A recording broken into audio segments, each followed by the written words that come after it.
Hello my dear fellow manifesters. അപ്പോൾ ഇന്ന് ഞാൻ വന്നിരിക്കുന്ന ഒരു സക്സസ് സ്റ്റോറിയുമായിട്ടാണ്. ഞാൻ ഈ ഒരു ലോ ഓഫ് അസംപ്ഷൻ അറിഞ്ഞതിന് ശേഷം എനിക്കുണ്ടായ കുറേ സക്സസ് സ്റ്റോറീസിൽ ഒരെണ്ണമാണ് ഞാൻ ഷെയർ ചെയ്യാൻ പോകുന്നത്. ഇത് ഓഫ് കോഴ്സ് പീരീഡ്സ് റിലേറ്റഡ് ആണ്. അപ്പോൾ ജെൻസ് ആരെങ്കിലും കാണുന്നുണ്ടെങ്കിൽ ഇത് നിങ്ങളുടെ ലേഡി ഫ്രണ്ട്സുമായിട്ടും കസിൻസൊക്കെ ആയിട്ടും വീട്ടിലുള്ള എല്ലാവരുമായിട്ടും ഷെയർ ചെയ്യാൻ മറക്കണ്ട. ഗേൾസ് ആരെങ്കിലും കാണുന്നുണ്ടെങ്കിൽ നിങ്ങൾക്ക് ഈ വീഡിയോ ഒരുപാട് റിലേറ്റ് ചെയ്യാൻ പറ്റും. അപ്പോൾ അതുകൊണ്ട് തന്നെ നിങ്ങളെല്ലാവരും ഈ വീഡിയോ ലൈക്ക് ചെയ്യുകയും ഷെയർ ചെയ്യുകയും സബ്സ്ക്രൈബ് ചെയ്യുകയും ചെയ്യുക. സബ്സ്ക്രൈബ് ചെയ്യുമ്പോൾ അതിൻ്റെ അടുത്തുള്ള കുഞ്ഞു ബെൽ ബട്ടണും കൂടി ആക്ടിവേറ്റ് ചെയ്യുക, ഓൾ എന്നുള്ള ഓപ്ഷൻ സെലക്ട് ചെയ്യുക. എന്നാലേ ഇനി ഞാൻ ഇടാൻ പോകുന്ന ബാക്കി സക്സസ് സ്റ്റോറീസൊക്കെ നിങ്ങൾക്ക് കറക്റ്റായിട്ട് കിട്ടത്തുള്ളൂ. ഈ ഒരു സക്സസ് സ്റ്റോറി ഞാനിവിടെ ഷെയർ ചെയ്യാൻ കാരണം എന്താ വെച്ചാൽ, സക്സസ് സ്റ്റോറീസ് എന്ന് പറയുന്നത് എപ്പോഴും നമുക്കൊരു ഇൻസ്പിറേഷനും മോട്ടിവേഷനും ഒക്കെയാണ്. ഒരാൾക്ക് ലഭിച്ചെങ്കിൽ അതേപോലെ തന്നെയുള്ള നല്ല കാര്യങ്ങൾ എനിക്ക് ലഭിക്കാനായിട്ടുള്ള ചാൻസസ് ഉണ്ട് എന്നുള്ള ഒരു ബോധ്യത്തിൽ നിന്നാണ് ഈ ഒരു സക്സസ് സ്റ്റോറിയൊക്കെ നമ്മളെ ഇൻസ്പയർ ചെയ്യുന്നത്, മോട്ടിവേറ്റ് ചെയ്യുന്നത്. എസ്പെഷ്യലി ഈ സക്സസ് സ്റ്റോറീസ് ഷെയർ ചെയ്യുമ്പോൾ നമ്മൾ യൂണിവേഴ്സിന് അല്ലെങ്കിൽ ഗോഡിന് കൊടുക്കുന്ന ഒരു മെസ്സേജ് എന്ന് പറഞ്ഞിട്ടുണ്ടെങ്കിൽ യെസ് ഐ ആം ഗ്രേറ്റ്ഫുൾ എന്നുള്ളതാണ്. അപ്പം നമ്മൾ ഗ്രേറ്റ്ഫുൾ ആയിട്ടുള്ളത് കൊണ്ട് തന്നെ നമുക്ക് പിന്നെയും സക്സസ് സ്റ്റോറീസ് പറയാനുള്ള ഒരുപാട് ചാൻസസ് നമ്മുടെ ലൈഫിലേക്ക് വന്ന് ചേരും എന്നുള്ളതാണ് പറയപ്പെടുന്നത്. ഈ യൂണിവേഴ്സ് അല്ലെങ്കിൽ ഗോഡ് എന്ന് പറയുന്ന ടേംസ് നിങ്ങൾക്ക് ഇഷ്ടമുള്ള രീതിയിൽ വിചാരിക്കാം കേട്ടോ. ഇപ്പോൾ യൂണിവേഴ്സ് കേൾക്കുമ്പോൾ തന്നെ നിങ്ങൾക്ക് ഗോഡ് എന്ന് വിചാരിക്കാം.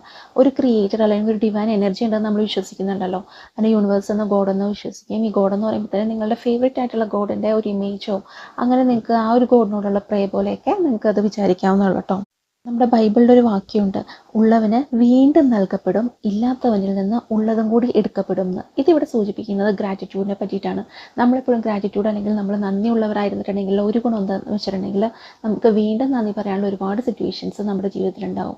അതുപോലെ തന്നെ അല്ലെങ്കിൽ നമ്മളൊരു മനുഷ്യരുടെ ചിന്താരീതിയിലൊന്ന് ആലോചിച്ച് നോക്കിയാൽ മതി. നമ്മൾ ഒരാൾക്കൊരു സഹായം ചെയ്തു കൊടുക്കുന്നു, അയാൾ ആ സഹായം സ്വീകരിച്ചിട്ട് നമ്മുടെ മുഖത്ത് നോക്കി ഒന്ന് പുഞ്ചിരിച്ചിട്ട് താങ്ക് യു എന്ന് പറയുമ്പോൾ നമ്മുടെ മനസ്സിലുണ്ടാവുന്ന ഒരു സന്തോഷവും അതൊന്ന് വേറെ തന്നെയാണ് അല്ലേ. അതേസമയം നമ്മൾ ഈ സഹായം ചെയ്ത് കഴിഞ്ഞിട്ട് അയാൾ മുഖം വീർപ്പിച്ചിട്ട് തിരിഞ്ഞങ്ങ് നടന്നു പോയാലോ, നമ്മൾ രണ്ടാമത് ഇയാളൊരു സഹായം ചോദിച്ചു വരുമ്പോഴത്തേനും നമ്മൾ ഒരുപാട് പ്രാവശ്യം ചിന്തിക്കും, ഓ ഇയാളുടെ ഈ മുഖം കാണാനായിട്ടാണോ ഞാൻ ഈ ഒരു സഹായം ചെയ്ത് കൊടുക്കേണ്ടത് എന്നുള്ള രീതിയിൽ നമ്മൾ ചിന്തിക്കുമല്ലേ. ഇത് തന്നെയാണ് ഇതിൻ്റെ ഒരു ബേസിക് സാധനം എന്ന് പറയുന്നത്. അപ്പോൾ നിങ്ങൾക്കും എന്തെങ്കിലും ഒരു സക്സസ് സ്റ്റോറി ഈ ഒരു ലോ ഓഫ് അസംഷനോ അട്രാക്ഷനോ കൊണ്ടൊക്കെ ഉണ്ടായിട്ടുണ്ടെങ്കിൽ താഴെ ഡെഫിനറ്റ്ലി കമൻറ്റ് ചെയ്തോളൂ. അത് വായിക്കുന്നവർക്ക് ഒരുപാട് ഇൻസ്പിറേഷൻ ആവും. അവർക്കും അവരുടെ ജീവിതത്തിലെ പല പ്രധാനപ്പെട്ട കാര്യങ്ങളിൽ നിന്നും വിഷമത്തിൽ നിന്നൊക്കെ പുറത്തേക്ക് വരാനായിട്ട് അത് ഹെൽപ്ഫുൾ ആകും. അപ്പോൾ നമ്മളെ കൊണ്ട് പറ്റുന്ന ആ ഒരു സഹായം നമുക്ക് എല്ലാവർക്കും ചെയ്തു കൊടുക്കാം. ഈ പീരീഡ്സിൻ്റെ ടൈം എന്ന് പറയുന്നത് പല ഗേൾസിനും അതൊരു പേടി സ്വപ്നം തന്നെയാണ്.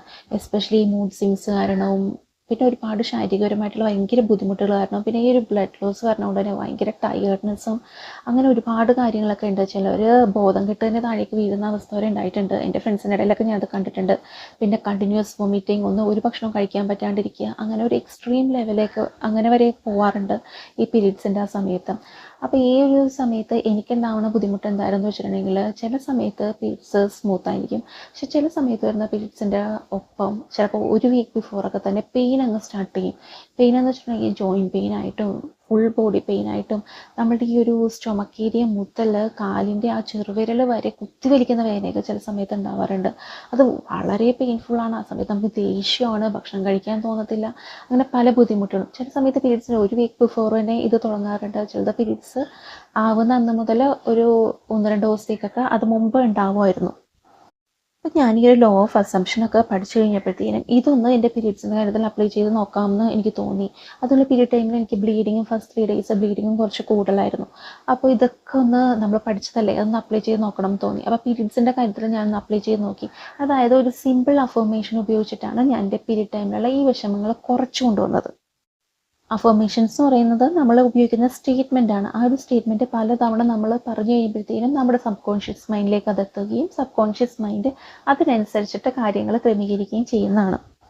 ഇതിനൊന്ന് എക്സ്പ്ലെയിൻ ചെയ്ത് തരാനാണെങ്കിൽ ഇത് വളരെ സിമ്പിളാണ്. നമ്മൾ ചെറുപ്പത്തിൽ ആ എന്ന അക്ഷരം പഠിച്ചിട്ടില്ലേ? അപ്പോൾ എങ്ങനെയാണ് നമ്മളത് ആദ്യം പഠിച്ചത്? ആദ്യം തന്നെ നമ്മുടെ ടീച്ചറോ നമ്മുടെ പാരൻസോ അത് നമ്മൾ എഴുതി കാണിച്ചു, അത് പറയേണ്ടത് എങ്ങനെയാണെന്ന് പഠിപ്പിച്ചു. അതിനുശേഷം അവർ നമ്മുടെ കൈ പിടിപ്പിച്ച് ആ ഒരു ലെറ്റർ എഴുതിപ്പിച്ചിട്ടുണ്ടായിരുന്നു. അതിനുശേഷം ഡോട്ടുള്ള ഒരു പാറ്റേൺ ഓർക്കുന്നില്ലേ, അതിൻ്റെ മുകളിൽ കൂടി നമ്മൾ ആ എന്ന അക്ഷരം തനിയെ എഴുതി പഠിച്ചു. അങ്ങനെ കുറേ നാളത് ട്രെയിൻ ചെയ്ത് കഴിഞ്ഞപ്പോഴത്തേനും ആ എന്ന അക്ഷരം എങ്ങനെ എഴുതണം എന്നുള്ളത് നമ്മൾ പഠിച്ചു കഴിഞ്ഞു. സെയിം രീതിയാണ് സബ് കോൺഷ്യസ് മൈൻഡിന്. നമുക്ക് എന്തെങ്കിലും ഒരു കാര്യം ആവശ്യമുണ്ടോ, ആദ്യം തന്നെ നമ്മളത് പറഞ്ഞ് പഠിപ്പിക്കുകയാണ്. അതിന് പറയുന്ന പേരാണ് റെപ്പറ്റീഷൻ എന്ന്. ഈ റെപ്പറ്റീഷൻ എന്ന് പറയുന്നത് നിങ്ങൾക്ക് അഫർമേഷൻ ആവാം, വിഷ്വലൈസേഷൻ ആവാം, എന്ത് വേണമെങ്കിലും ആവാം, സ്ക്രിപ്റ്റിങ്ങും ആവാം. നമ്മുടെ ഉദ്ദേശം ഇത്രയേ ഉള്ളൂ, നമ്മുടെ സബ് കോൺഷ്യസ് മൈൻഡിലേക്ക് അതിനൊന്ന് എത്തിക്കുക, ബാക്കി പിന്നെ പുള്ളി ചെയ്തോളൂന്നേ.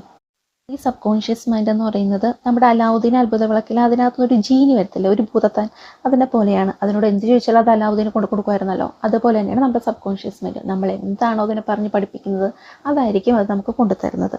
ഇപ്പോൾ നിങ്ങൾ ഒരുപാട് വെൽത്തിനെ പറ്റി ചിന്തിക്കുകയും വെൽത്തിനെ പറ്റി സംസാരിക്കുകയും ചെയ്തിട്ടുണ്ടെങ്കിൽ നമ്മളുടെ ജീവിതത്തിൽ ആ ഒരു റിച്ച്നെസ് അല്ലെങ്കിൽ വെൽത്ത് നമ്മുടെ ജീവിതത്തിലേക്ക് എത്താനുള്ള എല്ലാ മാർഗ്ഗങ്ങളും നമ്മുടെ സബ് കോൺഷ്യസ് മൈൻഡ് തുറന്നു തരും നമുക്ക്.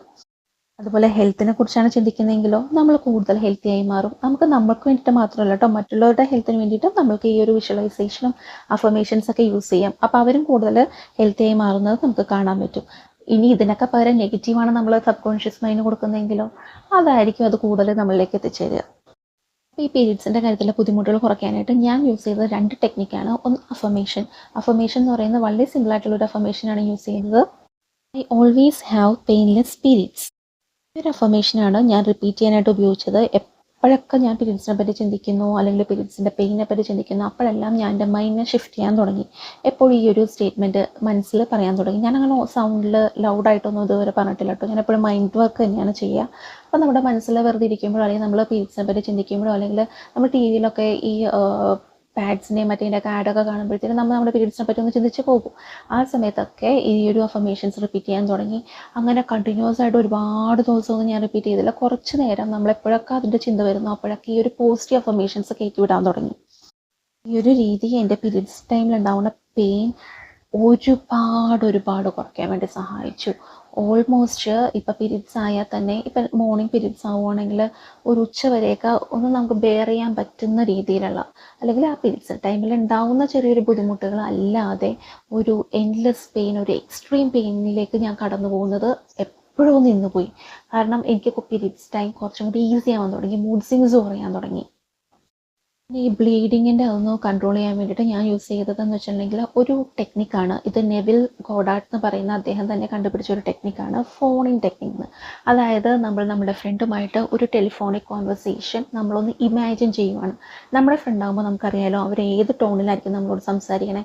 ആ ഫ്രണ്ടിൻ്റെ വോയിസൊക്കെ നമ്മുടെ മനസ്സിൽ ഓൾറെഡി നമ്മുടെ മനസ്സിൽ തന്നെ ഉണ്ടാവും. അപ്പോൾ ആ ഒരു വോയിസിൽ ഞാൻ എൻ്റെ ഫ്രണ്ടുമായിട്ട് ഒരു ഇമാജിനറി കോൺവെർസേഷൻ നടത്താൻ തുടങ്ങി. അതായത് അവൾ എൻ്റെ അടുത്ത് ചോദിക്കുകയാണോ, എടാ നിനക്ക് പീരീഡ്സ് ആയോ, എടാ എനിക്ക് പീരീഡ്സ് ആയി, പക്ഷേ ഈ പ്രാവശ്യത്തെ പീരീഡ്സ് എനിക്ക് ഒരു കുഴപ്പമുണ്ടായില്ല കേട്ടോ, നല്ല ഈസി ആയിരുന്നു, എനിക്ക് പെയിൻ ഒന്നും ഉണ്ടായിരുന്നില്ല, ബ്ലീഡിങ് ഭയങ്കര കുറവായിരുന്നു.